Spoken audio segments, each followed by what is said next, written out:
Você está ouvindo a série de mensagens Ninguém Manda em Mim, os 10 mandamentos sob a ótica de Jesus. Eu sei, só de ouvir 10 mandamentos, talvez você pense que já querem mandar em você. Afinal, desde pequenos sonhamos com a liberdade de sermos donos do próprio nariz. Mas aí vem as contas, o chefe, os clientes e a nossa família. A verdade é que você não vive sem um senhor. Ou seja, a grande questão não é se alguém vai mandar em você, mas quem vai mandar em você. Agora fique com o sermão deste domingo e para saber mais, siga nosso Instagram, @anglicanaverbo, conduzindo pessoas rumo à maturidade. Gente, que prazer imenso tenho de trazer mais uma vez, mais um domingo, a palavra aqui na igreja. Que você possa se sentir à vontade, que o Senhor possa falar no teu coração hoje e que possamos ser, então, transformados por esse evangelho desse Jesus que mudou as nossas vidas, amém? Queria convidar você a olhar aí no nosso folheto, na página 2, se não me engano, na página 2, o evangelho de hoje, que é o evangelho de João, capítulo 1, a partir do verso 1, que diz assim: no princípio era o Verbo, e o Verbo estava com Deus, e o Verbo era Deus.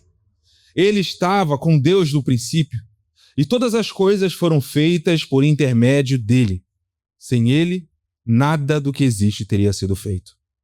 Nele havia vida, e esta era a luz dos homens. A luz brilha nas trevas, e as trevas não a derrotaram. Aquele que é a palavra estava no mundo, e o mundo foi feito por intermédio dele, mas o mundo não o reconheceu. Veio para o que era seu, mas os seus não o receberam. Contudo, os que o receberam, aos que creram em seu nome, deu-lhes o direito de se tornarem filhos de Deus, os quais não nasceram por descendência natural, nem pela vontade da carne, nem pela vontade de algum homem, mas nasceram da vontade de Deus. Aquele que é o Verbo tornou-se carne e viveu entre nós. Nós vimos a sua glória, a glória como do unigênito do Pai, cheio de graça e de verdade. Todos recebemos da sua plenitude graça sobre graça, pois a lei foi dada por intermédio de Moisés, e a graça e a verdade vieram por intermédio de Jesus Cristo. Ninguém jamais viu a Deus, mas o Deus unigênito, que está junto do Pai, o tornou conhecido. Esse é o Evangelho do Senhor. Louvado seja nosso Senhor Jesus Cristo. Amém. Meus irmãos, hoje eu estou com esse desafio de trazer a palavra na sequência da nossa série de pregações sobre os 10 mandamentos. E na nossa série de pregações dos 10 mandamentos, de título Ninguém Manda em Mim, afinal de contas a gente não gosta de ninguém mandando na gente, né? Então quando a gente pensa em 10 mandamentos, a gente pensa logo em nossa, já vem mais uma coisa para mandar na minha vida. Mais algo para mandar na minha história. Mas eu acho que com o tempo a gente vai mudando esse pensamento. Quando eu era mais jovem, só jovem, mas quando eu era criança, eu pensava assim, sou doido para um dia ter 18 anos, sair da casa dos meus pais e me mandar. Vou mandar no meu próprio nariz. E aí a gente cresce, a gente amadurece, sai da casa dos nossos pais, aí realmente os pais da gente não mandam mais na gente. Mas aí as contas para pagar mandam na gente, o nosso chefe manda na gente. E às vezes a gente pensa, não, vou montar meu próprio negócio, e aí depois que eu montar meu próprio negócio, finalmente eu vou ter liberdade, vou mandar em mim. E aí os clientes vão mandar em você. No fim das contas, sempre alguém vai mandar na gente. E o que a gente pode fazer, talvez, é escolher quem vai mandar na gente. E isso é o coração da nossa série, a gente vai falar sobre os 10 mandamentos, só que não sobre a ótica de Moisés, mas sobre a ótica de Jesus. E hoje a gente está no nosso segundo mandamento, o pastor Marquinhos esteve na semana passada aqui com a gente, e foi uma bênção, foi maravilhoso. Ele falou sobre o primeiro mandamento, não terás outros deuses, e hoje a gente vai na sequência, né, a partir de Êxodo capítulo 20, no verso 4, dizer que não farás imagens. O que isso quer dizer? Enfim, isso é muito interessante a gente pensar, a gente refletir, mas... Peraí que... Agora voltou. Uma coisa interessante que a gente precisa se perguntar é: qual imagem a gente tem de Deus? Porque o Senhor, ele nos chama, beleza, não fazemos imagens, mas será que nós temos uma imagem diferente? Quando a gente lê nesse texto que a gente leu mais cedo, Êxodo 20, quando Moisés começa ali a ouvir do Senhor os 10 mandamentos, o contexto é que existia aquele povo de Israel que tinha saído do Egito. Então Deus levanta um dos príncipes do Egito, que era Moisés, para poder servir como profeta, ir até o faraó e fazer aquilo que era impossível, libertar os escravos. Enfim, você deve saber a história, vieram as 10 pragas, o mar se abriu, e agora eles estão diante do Monte Sinai, e o Senhor chama Moisés para entregar a sua lei. Essa lei, então, ela não era um conjunto de regras, algo para poder forçar o povo a viver de determinada maneira, mas Deus estava chamando um novo povo para poder viver na sua terra prometida. E Deus queria que esse povo vivesse de uma forma diferente da forma que os outros povos viviam. Era uma fundação de uma nova comunidade e esse povo era chamado a viver de forma diferente. Então, dentro desses 10 mandamentos, que durante esses 10 domingos a gente vai refletir, e hoje a gente está no 2º capítulo dessa série, nós chegamos nesse: não façam imagens e não se curvem aos ídolos. À primeira vista, talvez, quando você olhe para esse texto, você imagine que seja algo distante da nossa realidade. Porque, enfim, eu imagino que dificilmente, né? Ou é mais difícil, nós temos de fato um ídolo para adorarmos diante dos nossos olhos. Mas a verdade é que a gente vai descobrir aqui hoje é que esse texto toca numa coisa muito mais profunda. Nós não estamos hoje, talvez, lidando mais com imagens de pedra, de ouro, de barro, de madeira, como era naquela época. Mas mesmo assim, nós criamos imagens de Deus na nossa mente, no nosso coração, na forma como nós pensamos, na forma como nós imaginamos. E aí eu estava conversando com um amigo meu esses dias, e não sei se vocês já viram na internet, que é tipo uma brincadeira que você faz com os filhos. E aí, a brincadeira é a seguinte: você fala com o filho assim, olha, você tem que fazer, filho, uma mímica, ou do papai ou da mamãe, ou do vovô ou da vovó, e a gente tem que descobrir quem é a partir da sua mímica. E a brincadeira, no fim das contas, acaba revelando qual que é a imagem que a criança tem dos pais, né? Que ela não sabe a ideia.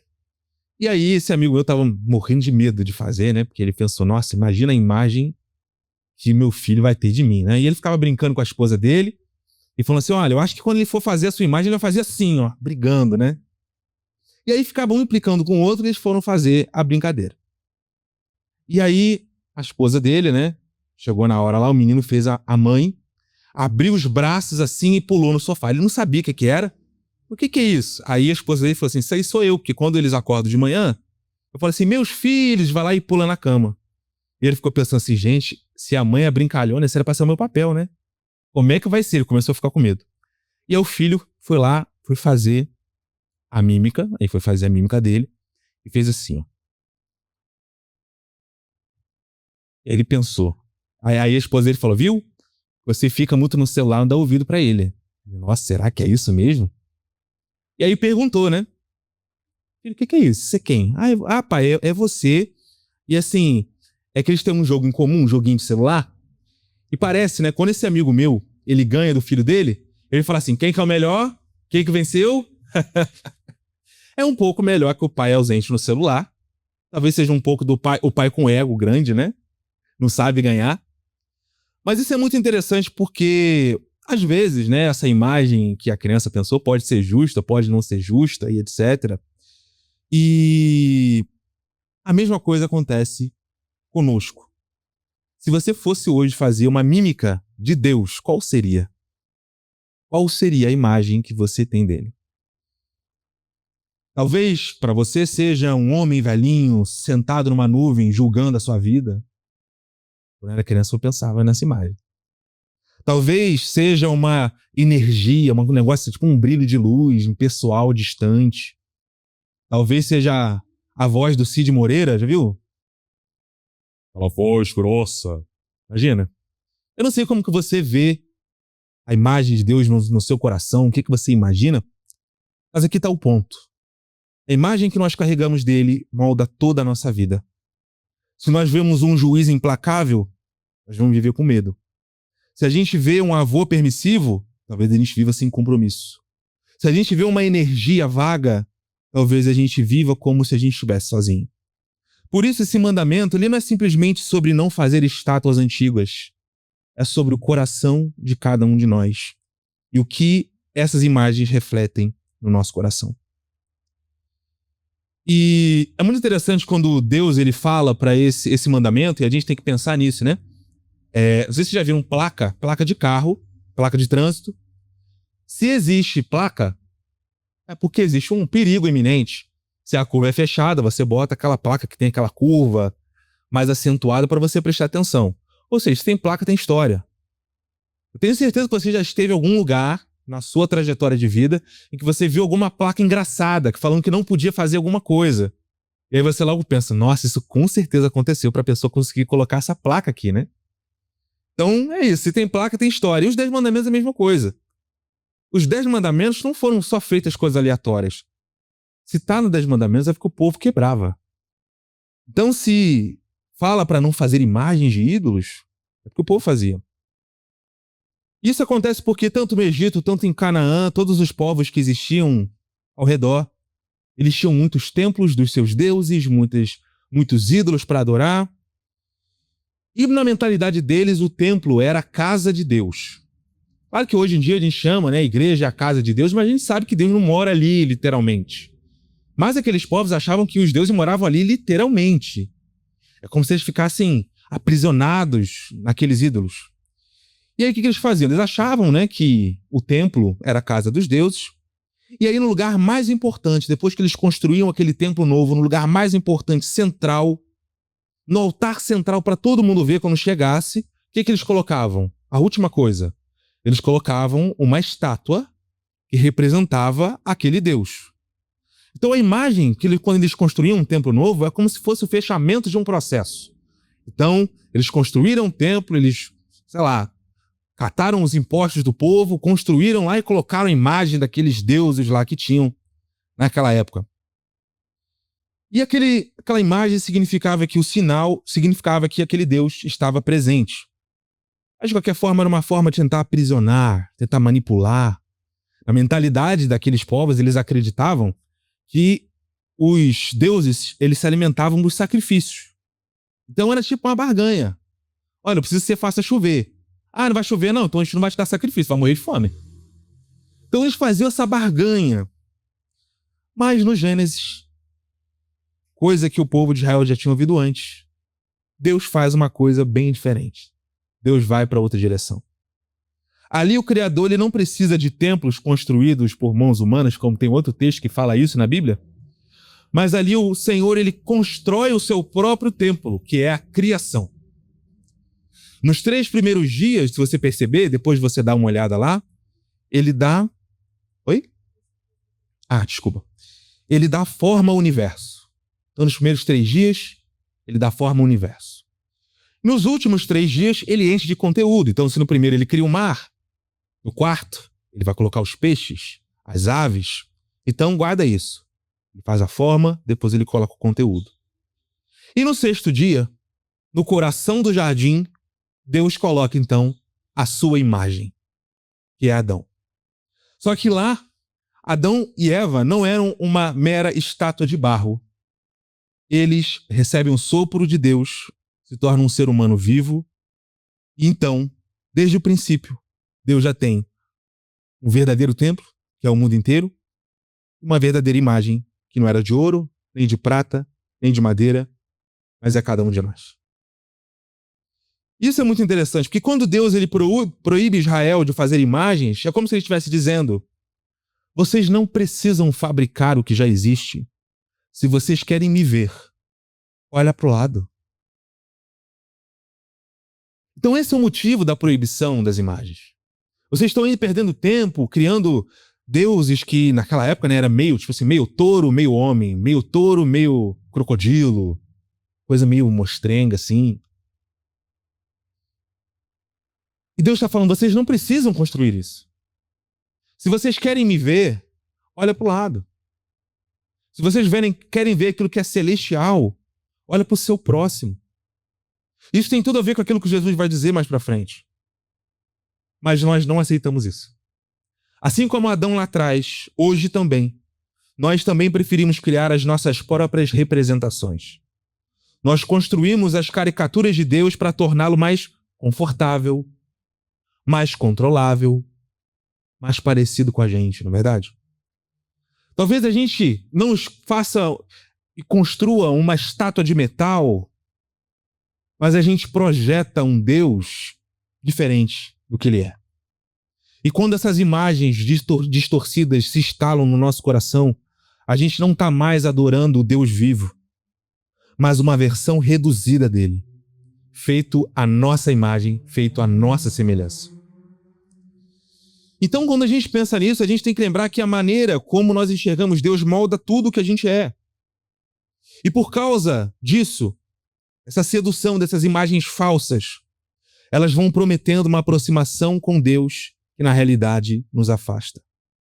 O mandamento ele pode até começar proibindo imagens porque só existe uma imagem verdadeira. Mas muitas das vezes a gente acaba quebrando esse mandamento no nosso dia a dia. E a gente acha que não, eu não adoro nenhum ídolo. Mas a gente não trata às vezes o próximo com dignidade. E a gente quebra esse mandamento também. Então, se o nosso coração insiste em criar ídolos, o texto já nos deixa com uma tensão incrível. Nós precisamos de uma imagem que seja fiel, viva, restaurada. E nós precisamos que o próprio Deus se revele. No capítulo 20 de Êxodo, que a gente leu, no verso 5, vai dizer uma coisa muito interessante, né? Vou até reler aqui. Êxodo 20, capítulo 4, verso 6. Não faça para si espécie alguma de ídolo ou imagem de qualquer coisa no céu, na terra ou no mar. Não se curve diante deles, nem os adore, pois eu, o Senhor, seu Deus, sou um Deus zeloso. Trago as consequências do pecado dos pais sobre os filhos até a 3ª e 4ª geração dos que me rejeitam. Mas demonstro amor por até 1000 gerações dos que me amam e obedecem aos meus mandamentos. E aí nos chama a atenção. Visito a iniquidade dos pais nos filhos até a 3ª e 4ª geração. Muitas pessoas têm algumas visões diferentes a respeito desse texto. Não sei se você ouviu falar da frase maldição hereditária. Alguém já ouviu falar sobre isso? E dizer que isso não é o que o texto diz. O livro de Ezequiel também vai dizer, e alguns profetas vão dizer que o Senhor não pune o pecado do pai no filho, nem vice-versa. O que está dizendo nesse texto não é que meu pai pecou e aí fica uma culpa mística, como se o sangue de Jesus não fosse suficiente, né? Para limpar tudo. Como se ficasse uma culpa mística que eu tenho que resolver. Como se o sangue de Jesus não bastasse. O que o texto está dizendo é: existe um efeito destrutivo do nosso pecado. Porque o Senhor, ele pode até não cobrar o meu pecado nos meus filhos. Mas os meus pecados podem trazer consequências para os meus filhos. Então a idolatria de Israel trouxe consequências para Israel. A gente fala muito, né, que eles ficaram 40 anos vagando no deserto. Isso não era o plano. Eles ficaram 40 anos porque eles foram idólatras. E quando eles estavam diante da terra, eles falaram que a terra não era boa. E aí Deus não permitiu isso. Olha que interessante isso. Deus, ele proíbe toda aquela geração que saiu do Egito para entrar na terra prometida, né? Mas vocês perceberam que Deus falou que ele persegue até a 3ª e 4ª geração? A geração seguinte já entrou.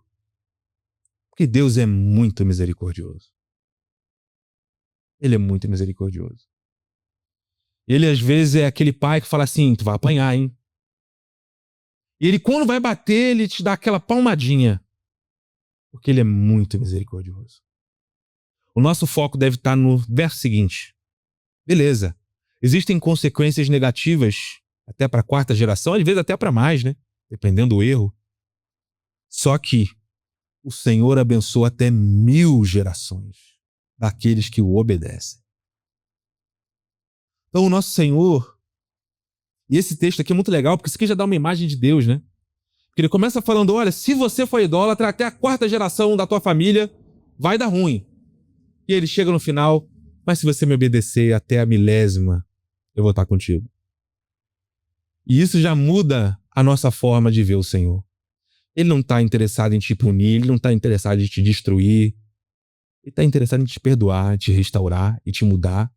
E claro que sim, né? A gente deve temer ao Senhor, e a gente deve sim ter o nosso coração e saber que a gente não está brincando com Deus, é verdade. E existem sim, às vezes, punições que ele dá, não é para nos destruir, é para nos ensinar.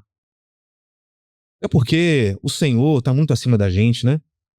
Então, por mais que o nosso pecado seja um problema, ele é um problema para nós. Para ele, está lá no trono de glória, perfeito, sem pecado, isso é um problema nosso. Mas a gente vai falar mais sobre isso na frente. Ou seja, Deus está dizendo que se a gente acabar escolhendo a idolatria ou todo pecado, nós somos os únicos a sofrer. Mas isso vai se espalhando no nosso coração. Então, o coração do mandamento não é sobre imagens religiosas, é sobre como a idolatria, ela inevitavelmente acaba nos levando a ferir a imagem de Deus nos outros. Naquela época, você tinha deuses com várias formas de animais. E sabe como que era o sacrifício? Muitas das vezes, humano. Deus, ele chama o povo e fala assim, eu abomino sacrifício humano. Porque vocês são a minha imagem. Então, quando a gente vai falar muito sobre isso no Não Matarás, né? Vamos chegar lá também. Mas aquele que está do nosso lado é a imagem de Deus. Mesmo com seus pecados, quebrado, sim, imperfeito. Mas é a imagem de Deus. Ou seja, assim como naquela época, adorar aqueles animais acabava fazendo com que eles sacrificassem pessoas, a gente faz o mesmo hoje.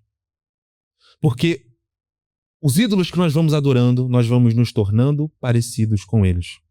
Ou seja, se o nosso ídolo é poder, eu começo a tratar as pessoas como degraus para subir na vida, para alcançar objetivo.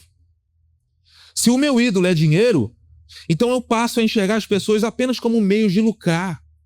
E se existe algum relacionamento na minha vida que não me dá lucro, então eu desfaço.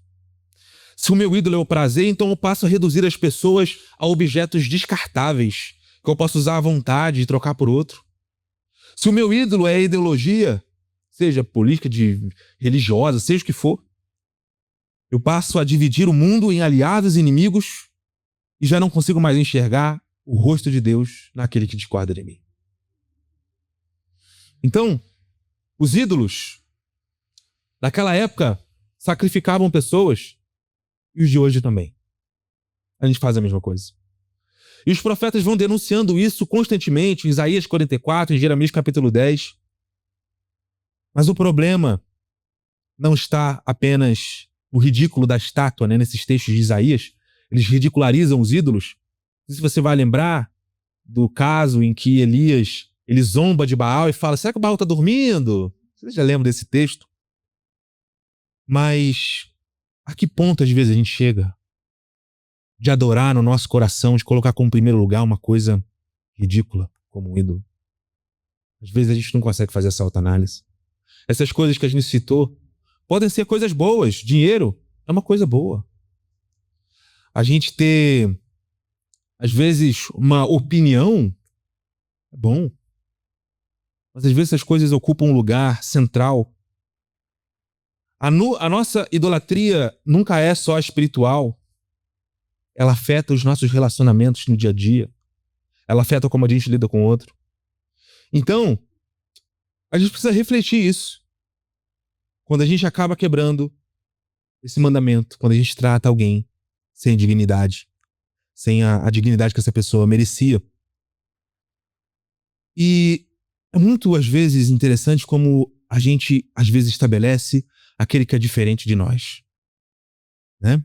Estava vendo esses dias um vídeo, né, de ciência.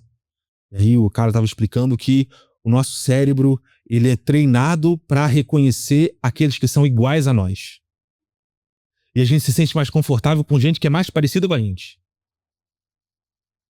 Isso muitas das vezes é uma coisa tão ruim que nos faz excluir o outro. E eu tenho certeza que todos nós, às vezes, fantasiamos ou pensamos num grupo de pessoas que a gente discorda. Ah, eu discordo do grupo A, eu discordo do grupo B, eu discordo da visão C. Eu penso de tal maneira, eu sou muito diferente do outro. Mas já repararam que o último conflito que a gente teve, talvez o último conflito que você teve hoje ou nessa semana, foi com alguém parecido com você?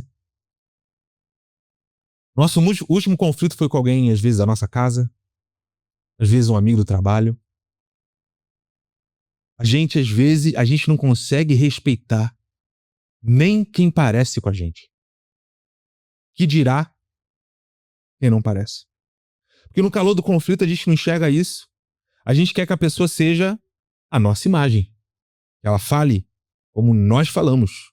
Que ela pense como nós pensamos e se encaixe na nossa medida. Como é difícil. E o mandamento nos revela que essa promessa, essa imagem de Deus que existe, ela abre porta para algo muito maior. Porque um dia, já aconteceu, mas naquela época, um dia, o próprio Deus viria resolver de vez essa deformação. Não apenas freando a idolatria, mas restaurando essa imagem. E aí, a gente tem que se lembrar de uma coisa que acontece com Jesus. Jesus está no templo, acho que é uma cena muito famosa, você já deve ter ouvido. E os fariseus, pensando em colocar Jesus numa arapuca, pegam uma moeda e chegam diante de Jesus, pensando ali, né? Vamos pegar Jesus, na pegadinha, no malandro. Vamos colocar Jesus numa saia curta. Porque eles eram dominados pelo Império Romano, então eles tinham que pagar impostos para o Império Romano. Mas se você falasse, não, vamos pagar imposto para o Império Romano, o povo de Israel que estava ali ia ficar muito chateado, porque eles estavam sendo oprimidos por Roma. Ou se Jesus falasse, olha, não paga imposto de jeito nenhum, aí eles iam chamar os guardas e iam prender Jesus. Então não tinha como sair. E eles chegam assim, Jesus, é certo, Jesus, pagar imposto para César? Jesus, muito sábio, sereno, chega na multidão, alguém tem uma moeda? Ele dá uma moeda para ele. E assim como hoje, né, nossas moedas têm um rosto, né? Naquela época era o rosto do imperador, César. Jesus fala, quem que tá nessa moeda aqui? Qual o rosto? Eles falam, César. E aí Jesus dá aquela resposta maravilhosa. Então, dê a César o que é de César e dê a Deus o que é de Deus. Nossa, todo mundo acha incrível essa parte, né? Mas é muito interessante que naquele momento, Jesus estava falando algo, na verdade, muito maior do que política. Jesus estava dizendo assim, se essa moeda pertence a César porque leva a sua imagem, vocês pertencem a Deus porque levam a imagem dele. Isso diz muito sobre coisas que muitas das vezes nós temos vendido a nossa imagem, sido da imagem a outras coisas, sendo que a gente foi feito à imagem daquilo que é mais importante que existe no universo, que é o Senhor. Nada é mais especial que isso. Então a questão não era apenas sobre imposto, mas sobre identidade. De quem é a imagem que governa a nossa vida?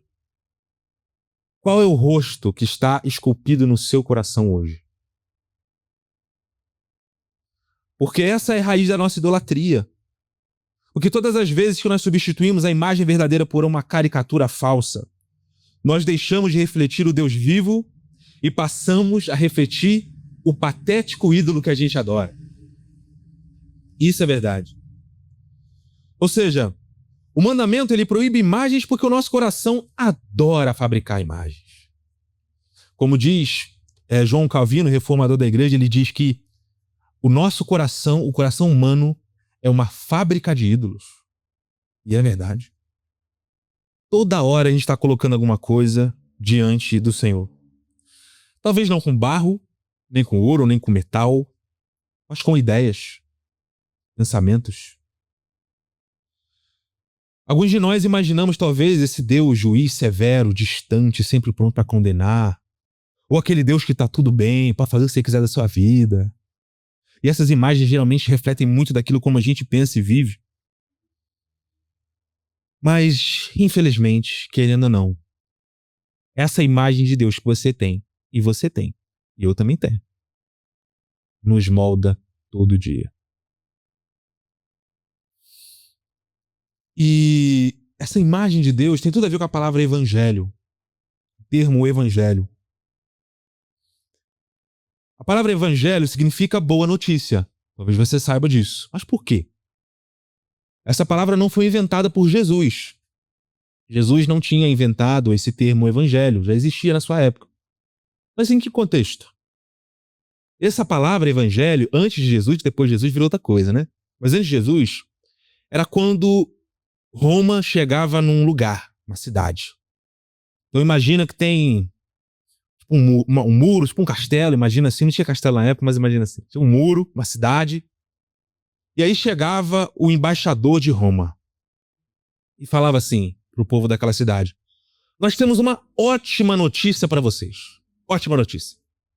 Agora, antes vocês ficavam aí à mercê dos outros povos que faziam guerra com vocês, agora acabou.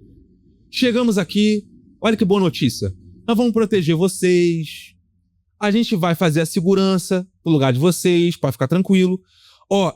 Olha, com todo respeito à divindade de vocês, pode adorar à vontade, a gente não quer nem saber disso não. Inclusive fala mais, que a gente até quer descobrir, que a gente quer levar para Roma também. E muito legal o templo de vocês, o Deus de vocês, mas olha, a gente podia financiar também.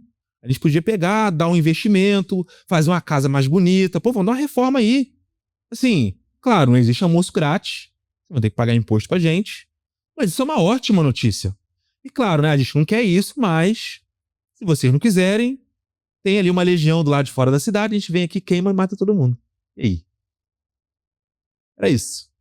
E isso eles chamavam de evangelho, evangelion, palavra grega. Só que essa notícia não é boa, né? Essa notícia não é boa. Mas às vezes essa é a visão que a gente tem de Deus. É como se ele chegasse na nossa cidade e falasse: segue aqui os 10 mandamentos, não seguir o inferno para você, meu amigo. A legião tá lá fora para destruir tua vida. Às vezes essa é a imagem que a gente tem. Mas Jesus vem trazer um novo evangelho. Ele é um novo reino que funciona de uma forma diferente. E esse evangelho é de fato boa notícia para nós. A boa notícia de que não é pelos nossos méritos, não é pela nossa performance, não é porque a gente vem muito na igreja. E claro, todas essas coisas é importante a gente orar, é importante a gente ler a palavra, é importante a gente ir na igreja, é importante a gente confessar nossos pecados, com certeza. Mas a salvação não vem porque eu sou muito bom, porque eu sou muito crente, porque eu sei demais. A salvação vem por Jesus. E só por Jesus. Só Ele nos salva. Então, essas caricaturas nós precisamos mudar, porque o nosso Deus não é César. Ele quer sim morar na cidade do nosso coração, mas não com esse papinho de César aí, né? De boa notícia não tem nada. Então, existe um vazio dentro de nós que só uma imagem verdadeira é capaz de preencher. Essa sedução das imagens falsas nos deixa diante de um vazio. E vem a pergunta, talvez você esteja fazendo, beleza. Se a gente tem que mudar de fato a imagem que a gente tem de Deus, como a gente pode conhecer mais a Deus para que eu tenha uma imagem correta de Deus? A boa notícia disso é que essa pergunta começa com a seguinte resposta. Foi o próprio Deus que já tomou a iniciativa de respondê-la para nós. Então, desde o Éden,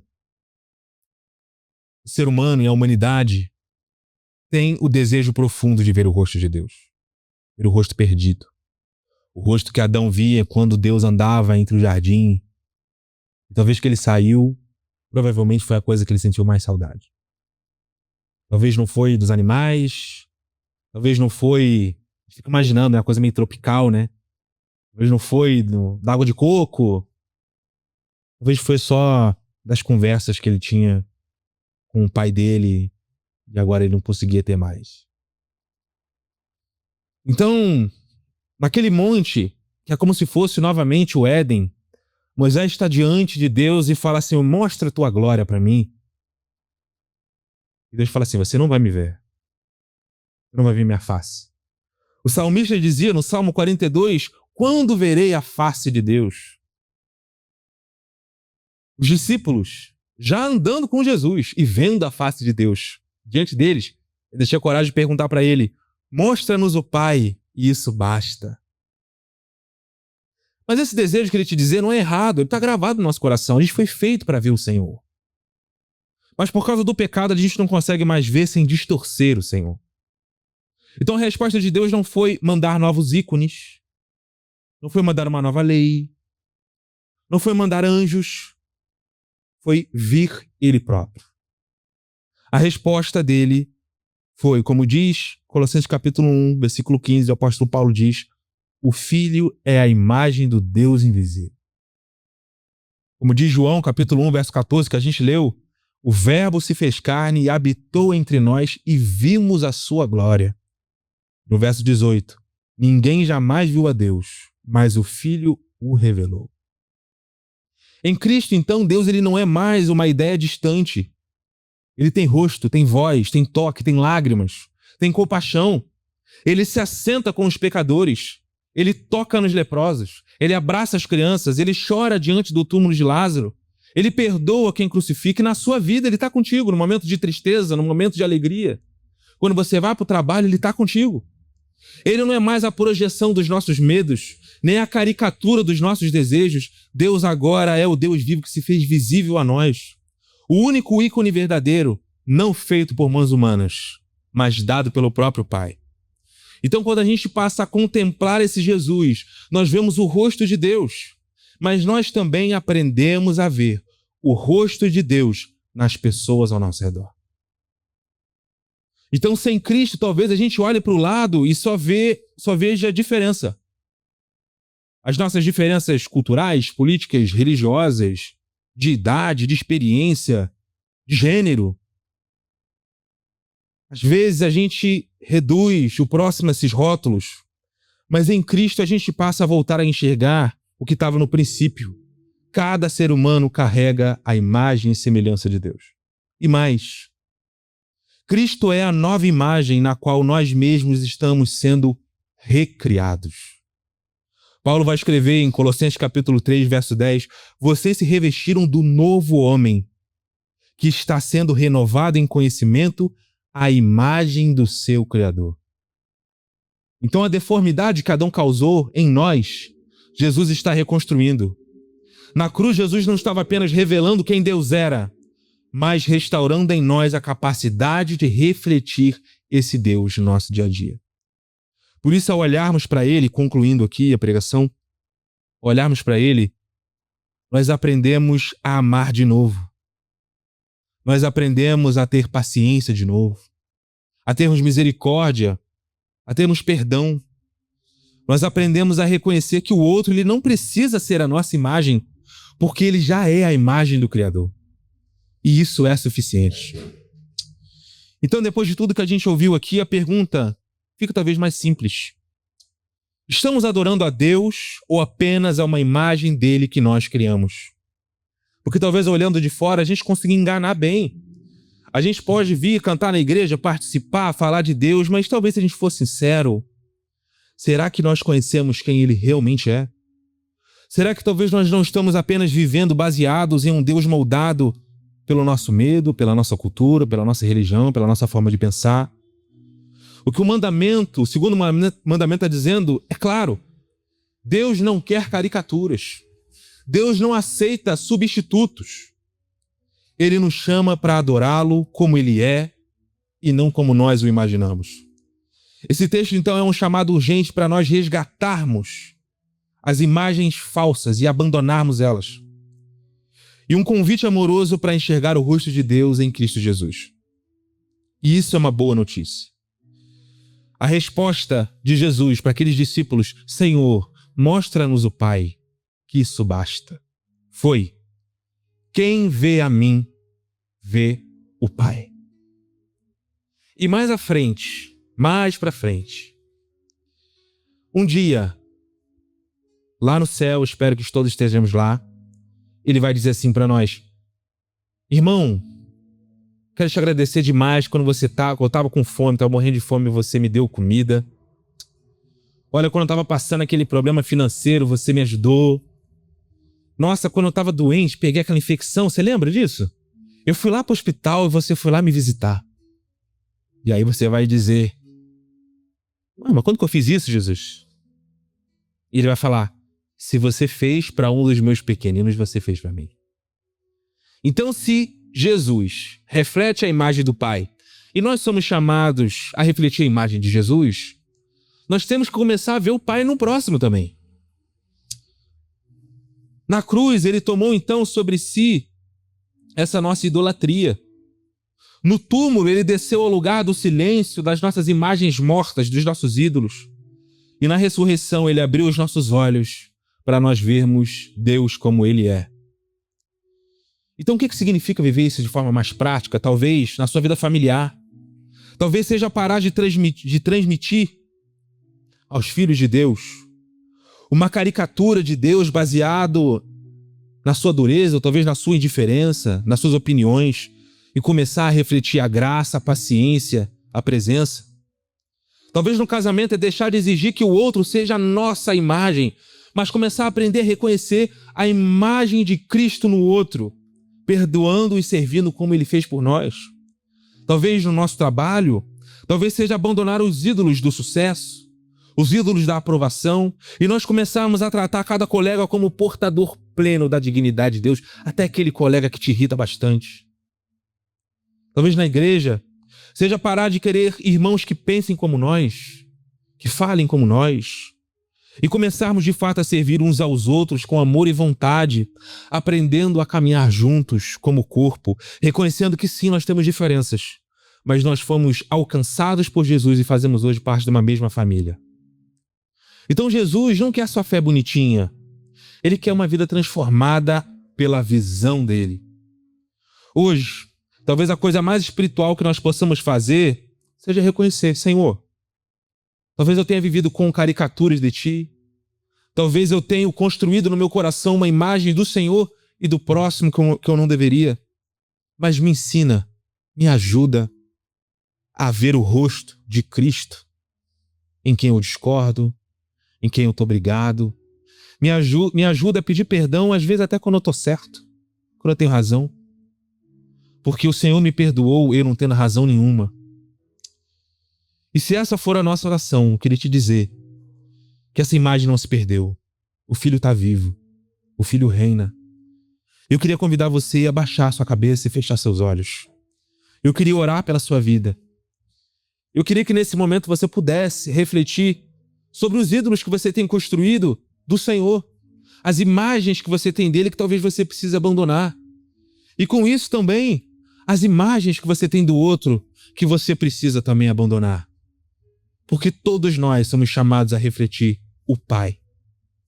Senhor Jesus, o Senhor que é a imagem do Deus invisível, o Senhor que é o ícone perfeito de Deus, nós queremos te pedir que o Senhor tenha misericórdia pela nossa dureza de coração. Nós queremos pedir que o Senhor tenha misericórdia porque muitas das vezes, Senhor, nós não conseguimos fazer aquilo que o Senhor nos ensinou de amarmos o nosso próximo como a nós mesmos. Nós queremos muitas das vezes impor a nossa visão de mundo, o nosso pensamento, a nossa cosmovisão, para que as pessoas sejam parecidas conosco, e pouco estamos interessados, Senhor, em termos um coração aberto, perdoador, e entender que somos todos diferentes, sim, mas o Senhor nos chamou para fazer parte do mesmo povo, Pai. Que o Senhor possa nos dar um novo coração, que o Senhor possa nos dar uma nova visão, que quando abrirmos os olhos, Senhor, quando olharmos para o próximo, nos momentos de dificuldade ou de alegria, nós possamos te ver. E com isso sermos mais amorosos, pacientes, misericordiosos, justos. Que possamos, Senhor, sair da indiferença e colocarmos o nosso coração para termos misericórdia daqueles que precisam da nossa ajuda, Pai. Nós não somos melhores que ninguém. Aquele que era melhor do que todos, aquele que merecia todas as honras e glória, aquele que poderia sim nos condenar para o inferno, Senhor. Ele decidiu nos perdoar. Ele decidiu reconstruir a imagem que ele podia ter descartado e feito de novo, mas ele decidiu consertar esse espelho. Jesus já fez o impossível, Senhor. O que nós precisamos fazer no dia a dia agora é bem mais fácil. Que o Senhor possa nos inspirar, Pai. Que nesse louvor agora a gente possa, Senhor, entregar o nosso coração mais uma vez. Que possamos nos converter, Senhor, mais uma vez. E que possamos, Senhor, sermos restaurados à Tua imagem. É isso que nós te pedimos, em nome de Jesus. Amém.